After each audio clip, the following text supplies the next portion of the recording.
అందరికీ నమస్కారం అండి. మెయిన్ మీడియా మిత్రులందరికీ I respect you sir. Thanks కన్నా రెస్పెక్ట్ యూ మోర్. అందరూ బాగా తెలిసిన వాళ్ళు పిలవగానే ఇలా వచ్చారు, చాలా థ్యాంక్స్. ఒక్క ఒక్క ఒక్క 3 సంవత్సరాల కష్టం 3 నిమిషాల్లో కుదించి చెప్పమంటే కష్టం. ఒక్కసారి వినాలి ఇదంతా. ఫస్ట్ ఈరోజు ఇక్కడ ఉండడానికి మెయిన్ కారణమైన సుప్రీం హీరో సాయి ధరమ్ తేజ్, ఆయన వల్లే ఈరోజు నేను ఎలా ఉన్నాను, ఇక్కడ ఉన్నాను. అది ఎప్పటికీ నేను మర్చిపోలేను. తర్వాత నా డైరెక్షన్ టీం, ఒకసారి నా టీం అంతా ఒకసారి వస్తే, ఎవరెవరు ఉన్నారో ఒకసారి టీం అంతా ఒకసారి పైకి రండి. And screen play, additional screen play విశ్వ ఒకసారి రండి. కుదిరితే కెమెరాస్ జూమ్స్ తీసుకోండి సార్. నాది రాకపోయినా పర్లేదు, వాళ్ళ జూమ్ క్లోజులు పడాలి. ఎందుకంటే నెక్స్ట్ వాళ్ళకి సినిమాలు రావాలి, వాళ్ళ డైరెక్టర్స్ అవ్వాలి. మనస్ఫూర్తిగా నాతో పాటు సమానంగా కష్టపడ్డ వాళ్ళు వీళ్ళు కూడా ఉన్నారండి. ఎంత నేను తీసినా, ఎంత నేను పరిగెట్టినా, నాతో పాటు వీళ్ళు పరిగెట్టకపోతే నేను సినిమా తీయలేను. నేను అనుకున్న సినిమా అసలు తీయలేను.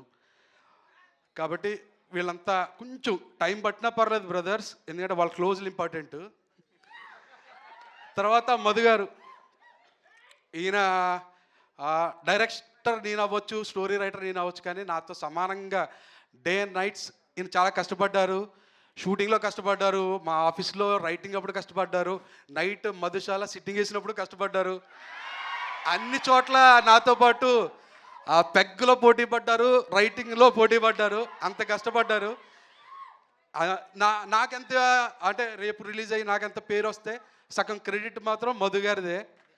అది చెప్పాలి, తప్పదు సార్. నెక్స్ట్ సార్, ఈ బచ్చల మల్లి అన్న సినిమా తీయడానికి మెయిన్ రీజన్ ఏంటంటే, నేను నా లైఫ్లో చేసిన బిగ్గెస్ట్ మిస్టేక్, మా మదర్ విషయంలో నేను బిగ్గెస్ట్ మిస్టేక్ చేశా. కరోనా టైంలో నేను వెళ్ళి ఉండాల్సింది. ఆ టైంకి నేను సోలో బ్రతికే తర్వాత ఇక్కడ ఉండిపోయి హైదరాబాద్లో ఉండి ఇంటికి వెళ్ళలేకపోయా. తర్వాత తెలిసి ఇంటికి వెళ్ళొచ్చు, ఛాన్స్ ఉంది. బట్ చిన్న ఏమవుద్దిలే, ఎక్కడ పోతుంది, ఇంటి దగ్గర ఉంటుంది కదా అనుకున్నా. కానీ ఇక్కడి నుంచి కరోనా వచ్చింది, హాస్పిటల్లో ఉన్నారన్నప్పుడు నేను ఇంజెక్షన్స్ కూడా తీసుకుని వెళ్ళా. మార్నింగ్ ట్రైన్లో జర్నీ చేసా. అప్పుడు ట్రైన్ కూడా తక్కువ ఉండే. ఇంటికి వెళ్ళిన తర్వాత హాస్పిటల్లో ఉంది, ఆఖరి చూపు, చనిపోయింది. మాట్లాడడానికి కూడా తను లేదు. అప్పుడు అనిపించిందండి, టేకెన్ గ్రాంటెడ్గా తీసుకోకూడదు ఏ సిచ్యువేషన్ అయినా. అది మనకు నచ్చిన వాళ్ళు, మనం మంచి కోరుకునే వాళ్ళ విషయాల్లో అస్సలు టేకెన్ గ్రాంటెడ్గా తీసుకోకూడదు కదా. లైఫ్లో వెనక్కి వెళ్ళి సరిదిద్దుకోవాలని, తప్పు చేయకూడదు కదా అని స్ట్రాంగ్ హిట్ అయిన తర్వాత ఓ రోజు అనిపించిందండి, ఈ పాయింట్ మీద కథ చెప్పాలి. అది మూర్ఖత్వంతో వెనక్కి వెళ్ళి సరిదిద్దుకోవాలని, తప్పులు చేయకూడదు లైఫ్లో అనే ఒక పాయింట్ చెప్పాలి. ఎందుకంటే ఇది నేను ఒక్కడనే చేశాను తప్పని కాదు, చాలామంది అంటే ఇక్కడ ఉన్నోళ్ళు లేకపోతే చూసేవాళ్ళు ప్రతి ఒక్కళ్ళు ఒక్కొక్క మూమెంట్లో తప్పు చేస్తుంటారు చూడండి. అది అడ్రస్ చేయాలనిపించిందండి, ఆ పాయింట్ మీద జెన్యున్గా చెప్పాలనిపించింది. నా బెస్ట్ నేను ఇచ్చానండి అని అనుకుంటున్నా. ఇది తీయడానికి, ఈ పాయింట్ చెప్పడానికి నాకు ఫస్ట్ ఎంకరేజ్ చేసింది నరేష్ గారు. ఆయన దగ్గర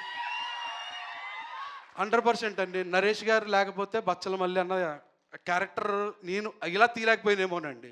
ఈ విధంగా తీయలేను. ఓకే, ఇంకొకరు ఎవరన్నా ఉంటుంటే వేరేలా తీసేవాడినేమో తప్ప, ఇంత జెన్యున్గా, ఇంత ఆనెస్ట్గా, ఇంత సిన్సియర్గా, ఇంత రాగా, ఇంత రూటెడ్గా నేను అనుకున్న సినిమా అయితే తీయలేకపోయేవాడినండి. ఇది వేరే హీరోని నేను తక్కువ చేయడం కాదు, నాకు ఆయన ఇచ్చిన కంఫర్ట్ని మీకు చెప్పడం కోసం అంతే.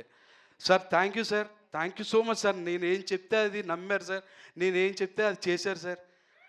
అది చాలు కదండి, హీరో డైరెక్టర్కి అలా నిలబడితే చాలు కదా, పని అయిపోద్ది సినిమా. అది పని అయిపోద్ది సినిమా. అది ఎప్పుడు హీరో నమ్మి, డైరెక్టర్ని కథని నమ్మి ఉన్నాడు అనుకోండి, ఆ సినిమా ఎప్పుడు మోసం చేయదు. మేబీ ఏదన్నా జరగచ్చేమో తప్ప అది మోసం అయితే చేయదు ఆ సినిమా. డెఫినెట్గా అంత కాన్ఫిడెంట్గా ఉన్నాను. తర్వాత అమృత గారు, కావేరి అనే క్యారెక్టర్ని నేను డే 1 ఎలా ఊహించుకున్నానో, ఒక అమ్మాయి ఇన్నోసెంట్గా ఉండాలి, తన మీద మనకి లవ్ రావాలి, సింపతి రావాలి, ప్లస్ ఆ అమ్మాయి గ్లామర్గా ఉండాలి, ప్లస్ మనకు తెలిసిన కాలనీలో ఒక అమ్మాయిలా ఉండాలి. ఇన్ని క్వాలిటీస్ ఉన్న అమ్మాయి నాకు అమృత గారు అనిపించారు. థ్యాంక్ యూ అమృత గారు, you did your bestest of the best అండి. నిజంగా కావేరిలాగే, అంటే కావేరితో మీరు కనెక్ట్ అవుతారు సినిమా చూసిన తర్వాత. మిగతా టెక్నీషియన్స్ అందరినీ, హరితేజ గారు, రిచర్డ్ సార్, చోటాకే ప్రసాద్ అన్న ఎడిట్ రూమ్లో నాకు ఎంత హెల్ప్ చేస్తాడో, ఇప్పుడు కూడా కొంచెం బూస్ట్ ఇచ్చామన్న స్పీచ్లో కూడా. నాకు చాలా హెల్ప్ చేస్తారండి చోటకి అన్న. Brahma sir, thank you sir, thank you so much sir. And Rajesh గారి గురించి చెప్పాలంటే ఆయన నా గురించి చెప్పలేదు కాబట్టి నేను ప్రీ రిలీజ్లోనే చెప్తా. ఇప్పుడు నేను చెప్పను, ప్రీ రిలీజ్లో చెప్తానండి. Thank you so much for coming అండి. విశాల్ చంద్రశేఖర్ సార్, ఆఫ్టర్ సీతారామం విశాల్ గారు sir, one of the finest composers in India అండి. నాట్ ఓన్లీ ఆంధ్ర, తెలుగు, తమిళ అని కాదు, ఇండియాలో one of the finest music composers అండి.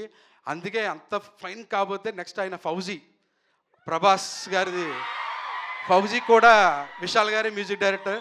సో ఆయనతో వర్క్ చేయడం one of the greatest feeling అండి. థ్యాంక్ యూ విశాల్ సార్, మీరు ఇక్కడ లేరు కానీ నా హ్యాపీనెస్ మాత్రం మీకు అందాలని మనస్ఫూర్తిగా కోరుకుంటున్నానండి.